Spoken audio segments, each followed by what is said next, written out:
Hey, thank you to everyone who responded and um, gave their love and support after my last video that I did about when I was at the bedside of one of my hospice patients who passed right there in my arms. Um, and I had a few people reach out to specifically ask like what I did for self-care.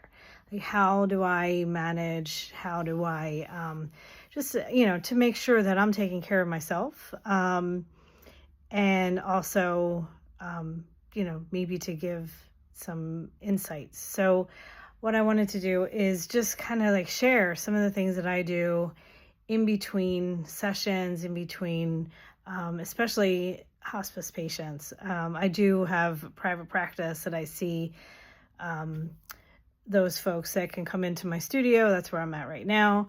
And, kind of like in between, what do I do? And how do I clear myself after I get home from the day? So, a couple things that I do. One is obviously my spiritual knowingness of what happens after death. And I'm not saying that this is everybody's, but this is my vision. My heartfelt knowingness is that we are all spirit, we are all of source, we're all divine beings. So just going home to God, going home to love, and knowing that is huge for me. And so after a hospice patient, after I work with people, in that regards, if, maybe it's the first, last time I'm going to see the person, there's so many different variables, but so having that sense of I'm here for that person in that moment. And then to like, I'm an introvert, right? So I need to find alone time in order for me to recoup my energy that I put out.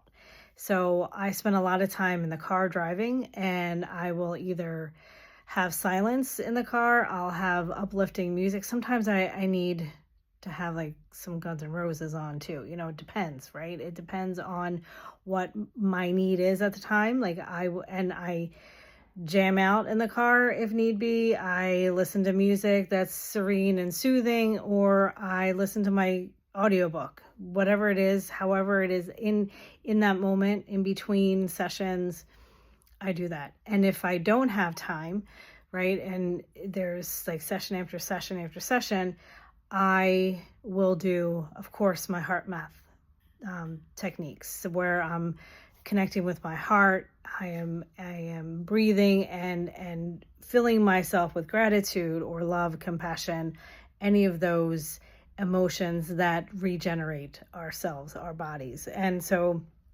they're like the top three things that I do. And then when I get home from the day, I have like really strict time boundaries. And if I'm done, I'm done. I'm not working. I'm not picking up the phone. I may not respond to text messages. Sometimes that gets on people's nerves, but I got to do what's good for me and for my family, and so that I can get up the next day and do the same thing.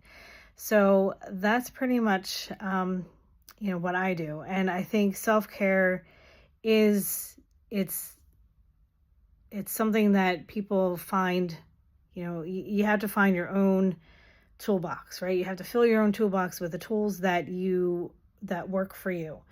And if you need help with figuring some of that out, reach out to me. We have a lot of things going on here at the Gathering Haven and at Embodying Wellness that we can help you find those ways, and or just come in and get a massage, because we all need that. I always said if everybody in the world got a massage once a day, there would be no road rage, there would be no issues. I really do believe that. Anyway, hope this finds you well. Hope it helps a little bit. And thank you again to everyone who reached out to me last week and still continuing to reach out. It was a magical experience, and again, it's not something that I'll ever forget. And I appreciate you all. Take care.